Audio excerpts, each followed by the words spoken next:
Kramer!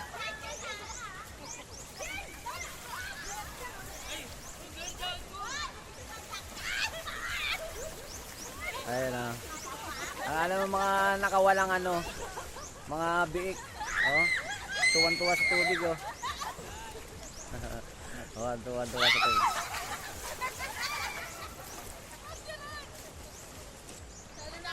Ayun, mga nakawala sa ano, mga nakawala sa kulungan.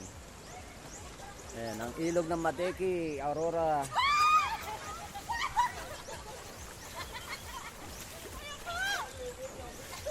Aurora Mateki. Kramer!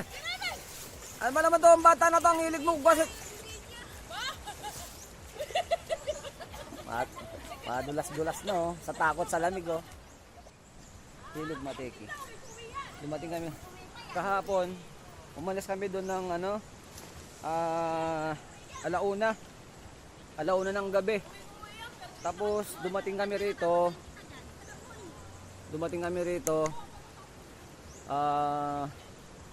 alas 12 ng ng tanghali. Dumating kami rito alas 12 ng tanghali. Pagdating naman namin dito, lakas naman ng ulan, hindi kami nakaligo. Na-expect namin ganito kalinaw, abutan namin kahapon. Problema, hindi namin siya inabutan na ganito kalinaw. Nabutan namin siya, malakas ang ulan, malabo na tuloy siya. Kaya ngayon, ayun, sinusulit na nila kasi gusto nila uwi daw kaagad. Sabi ko hindi pwede, sayang.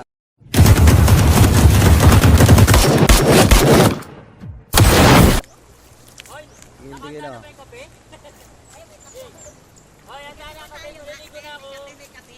Dapat yan may nakahanda kayong kape. Sasampalin kita, Kramer. Tapos ang lamig pa ng hangin. Ang lamig ng tubig, ang lamig ng hangin. Parang yelo. Hoy! Paikutan mo ng bato yung gilid. Tignan nyo naman guys, gaano kalinaw. Oh. Oh. Ganito siya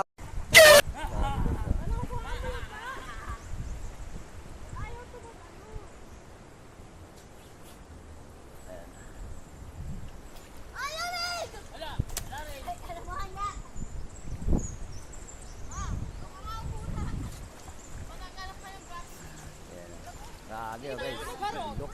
Gusto ko sana lumungoy kaso ayaw na. Ano may mga view rito? Ayaw ng tubig eh. Sulit ang gastos. Ayan oh. Anong oras pa lang? Mga 7:30. Kasi dito na kami natulog eh, palipas ng gabi. Pero ang hirap. Sobrang ginaw.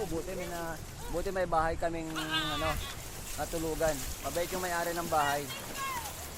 Yan. Binayaran lang namin ng ano, sang gabi para makapagpahinga.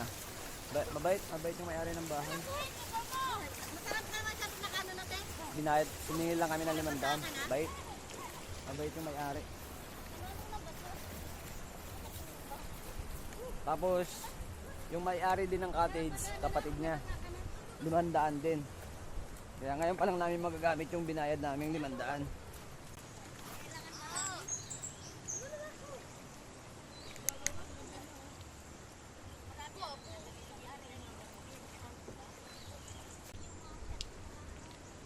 So, yan.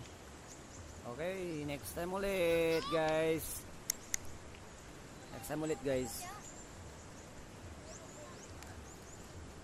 Next time, tas ang sasalita.